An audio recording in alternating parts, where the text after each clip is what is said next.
Electricity is one of our most faithful servants. Gives us light.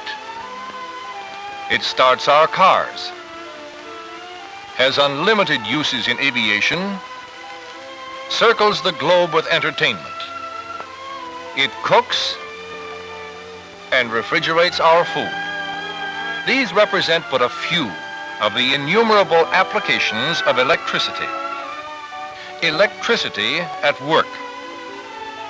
But what is electricity, and where does it come from? To answer these questions, let's look in on the world of electrons. The entire universe is composed of matter. A basic concept of the structure of matter is essential for the understanding of electricity, because the very force that holds matter together has an electrical nature. There are many different substances, each a combination of some of the 92 known chemical elements. Just as yeast, flour, salt, sugar, and shortening are the ingredients used in making bread, so are the 92 elements the ingredients of all matter. And if one of these elements is reduced to its purest, final form,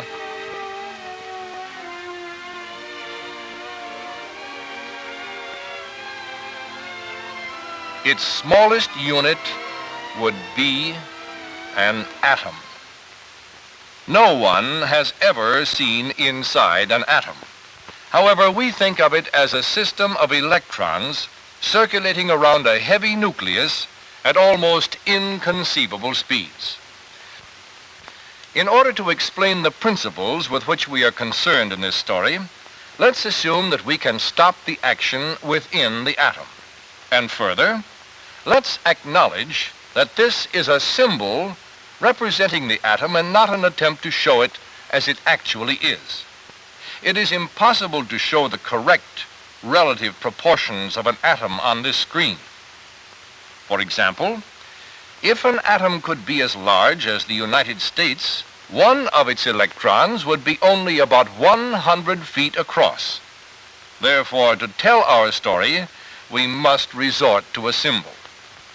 Then we can think of the atom as being a group of relatively light, small particles arranged around a heavy nucleus.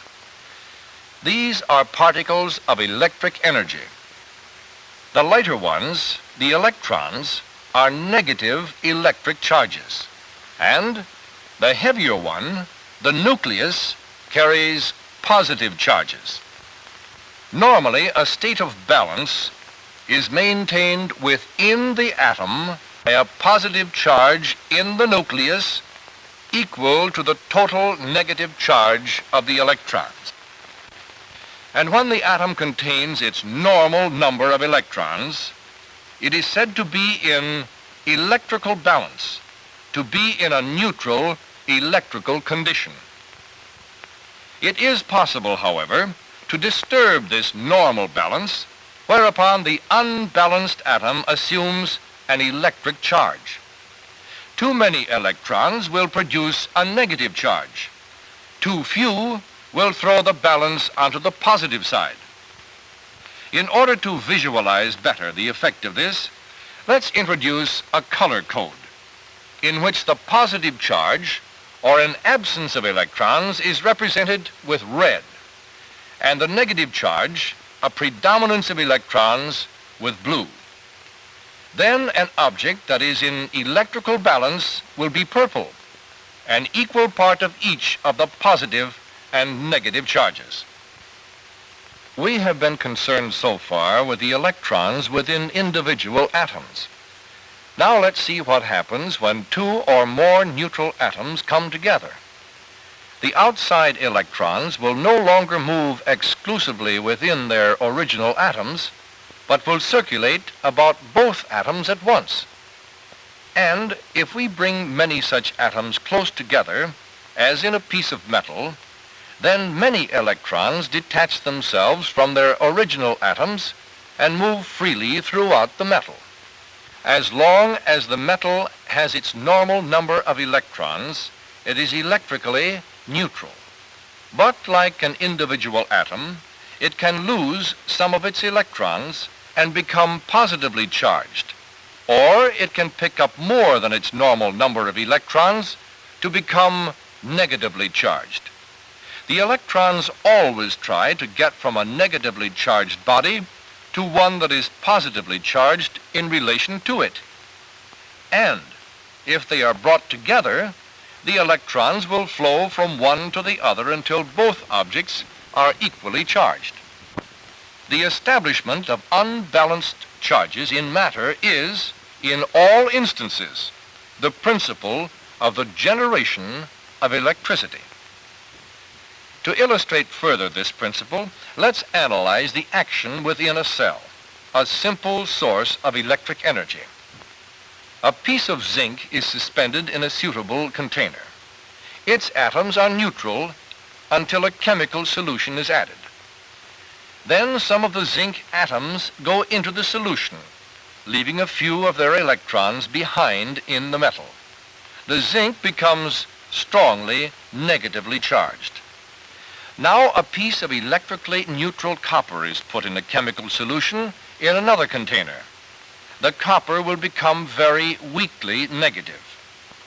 Since the copper has a smaller negative charge, it is positive with respect to the zinc.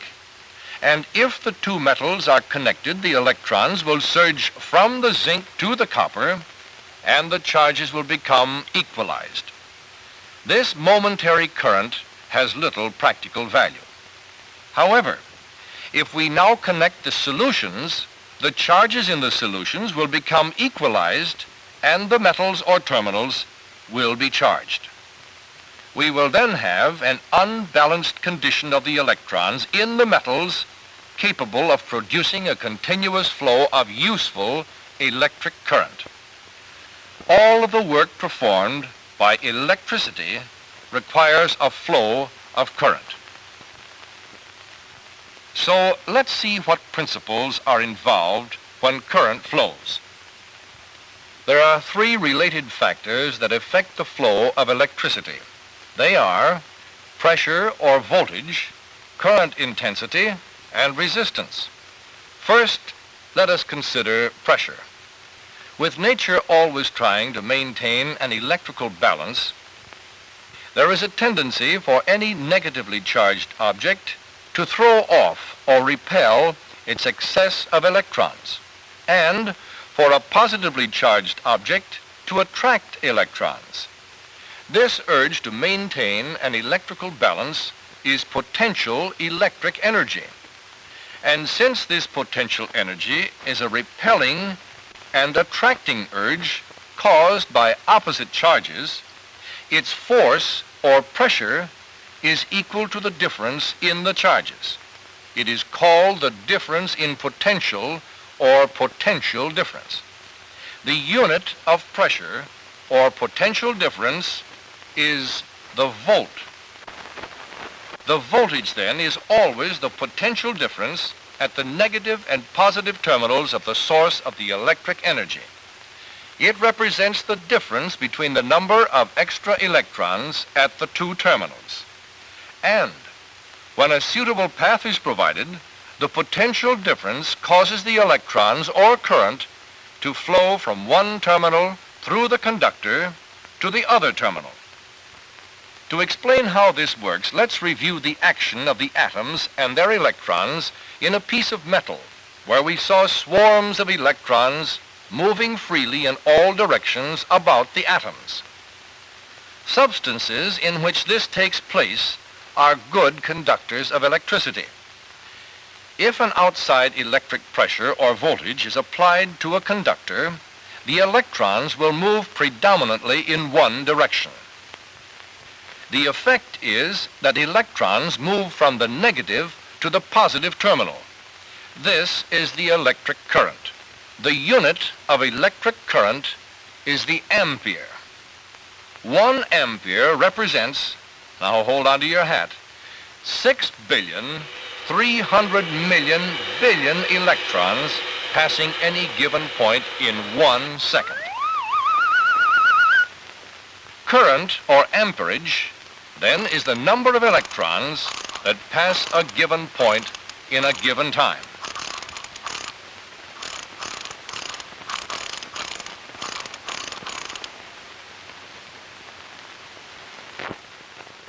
And now the third factor, resistance. This factor is controlled by the nature of the material through which the electrons flow. Again, going back to the motion of electrons in a metal, we said that they moved freely about and among the atoms. However, even in the best of conductors, some of the electrons collide with the atoms, tending to retard the movement of the electrons. This is the cause of electric resistance. Collisions are more probable in some metals than in others. Therefore, different metals offer different degrees of resistance to the flow of electrons. For example, copper has low resistance. It permits the electrons to flow freely with few collisions and is therefore a good conductor. Iron offers more resistance than copper. Collisions with the atoms are more frequent. In some substances, no electrons are free to move around as in the metal. All of the electrons stay with their atoms so that no current can flow. These substances are the insulators: glass, porcelain, rubber, and many others. The collisions that the electrons have with the atoms set the atoms into more violent vibration. This makes the metal hotter. If there are enough of these collisions, the metal will radiate heat and light. Heat and light from electrical sources, then, can be obtained as the result of resistance in some metals. The unit of resistance is the ohm. Its value is best understood when its relation to the other factors is explained. A pressure of 1 volt produces a current of 1 ampere through a resistance of 1 ohm. Whatever the source or the magnitude of electric energy, these factors always have the same relation to each other. So, in order to supply our great demands for electric power, we must have facilities for generating great currents at sufficient pressures to overcome the resistance of the lines, as well as to do the work. Power for industry, transportation, and light, as well as for many other conveniences we use in our daily lives. Our only sources of current able to perform these amounts of work are the electromagnetic generators. In order to explain the manner in which electricity is produced by electromagnetic generators and used in most electrical machinery, let's have a look at magnets and magnetic fields.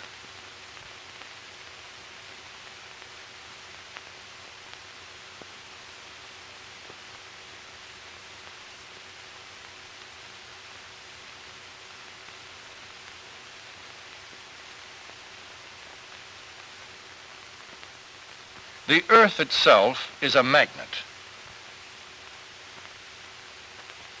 So are the tiny electrons. All of the electrons in any object are tiny magnets. When a predominant number of these tiny magnets point in one direction, we have an extremely small magnetized block called a magnetic domain. Magnetic material, that is, material capable of being magnetized, is made up of such domains, pointing in all directions. When these domains all point in the same direction, we have a magnet. In some materials, such as copper, the tiny magnets of the electrons never line up. These materials are non-magnetic, cannot be magnetized. Every magnet has a magnetic field. Magnets may be made in various shapes to provide convenient and strong fields. To understand how a magnetic field is useful in the generation or application of electricity, let's go back to the electron, Mr. Electron, and watch him move across the magnetic field. Will you do it again, Bud? Now notice, as he enters the magnetic field, he's deflected from his original course. His deflection depends upon his velocity. Now, as we have previously shown, conductors have many free electrons. And if a conductor is moved across a magnetic field, the mechanical action causes the electrons in the wire to be deflected, just as we saw Mr. Electron deflected. This, in effect, establishes a negative and a positive charge at the ends of the conductor. We now have two charged terminals capable of producing a continuous flow of electric current, just as we had in the cell. This is accomplished in practice by providing a means of continuing the movement of a conductor within a magnetic field. In all electromagnetic generators, regardless of size, the same principle is used to generate electricity. The deflection of electrons in a conductor moving across a magnetic field. The same magnetic fields and forces are also used in making an electric current perform useful mechanical work. Remember that an electron moving across a magnetic field is deflected. If the electron were moving in a wire, as when electric current flows, the deflection of the electron would cause it to push against the wire, tending to move the wire.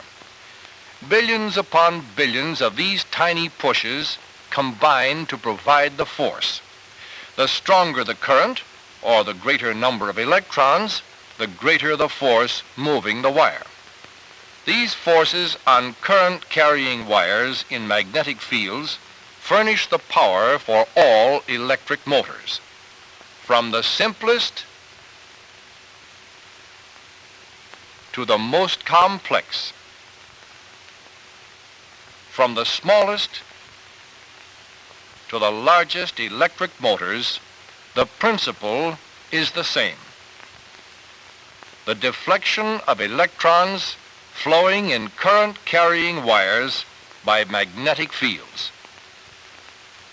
In fact, interaction between the magnetic fields and the electrons is the basis of all electric devices. And now we may summarize that the billions and billions of atoms of which the universe is built are composed of positive and negative electric charges. That these charges are normally balanced in matter. That by unbalancing these charges, electric energy is made available. That the urge of nature to restore this balance creates electric pressure. And that the response to this urge, the action of the restoration of the balance, is a flow of electric current. The flow of electric current, then, is simply the movement of electrons away from objects that have acquired a negative charge to objects whose charge is relatively positive. It is this principle that has made possible the countless electric devices which contribute to the comfort and fulfillment of richer and happier living today. Devices which will expand that better living to unlimited horizons in the future. Devices whose operation is dependent upon nature's design for matter, demanding that matter itself shall always seek a state of neutral electrical balance.